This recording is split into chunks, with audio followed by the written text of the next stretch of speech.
This Memorial Day, USS Bainbridge is celebrating new recruits. This comes after a report that said the armed forces have struggled to meet recruitment goals. 10 on your side's Nick Broadway spoke with a couple of those new recruits. Nick? Yeah, Chris, as we've reported to you in the past, the U.S. Navy is struggling to find new members. They hit an unfortunate milestone last year. According to the Navy Times, their goal was to recruit about 37,000 new sailors in 2023, but they missed that mark by about 20%.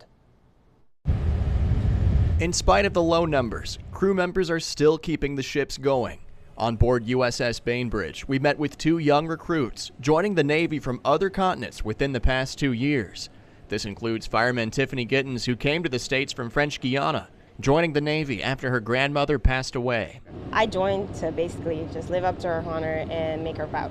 She's working her way to becoming an officer, hoping to someday major in business and psychology. Her time on board has her below deck, running some of the many machines that keep the Bainbridge going. Operating new equipment, stuff that I've not seen online before. Yeah. It's been really cool. One of her fellow sailors is engineer and fireman Tatiana Shinek, coming to the U.S. from Ukraine. And I got here in December 2022, and a couple days later I joined the Navy.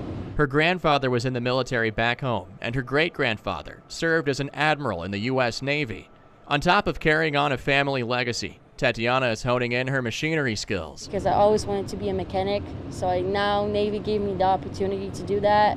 I love my job. While it did take some time adapting to a new home, both say they do not regret joining after having spent about a year on the ship. They have this advice for any recruits coming from another country. You just have to be strong, have a strong mentality, and if you have tough days, you need to remember that tomorrow is going to be a new day. You just have to be strong, follow the rules, and make great choices. And just this year, the Navy suspended its requirement for recruits to have a GED or high school diploma. That requirement was initially put in back in the year 2000. Now they still need recruits to pass qualifications tests among meeting other standards. Nick Broadway, 10 on your side.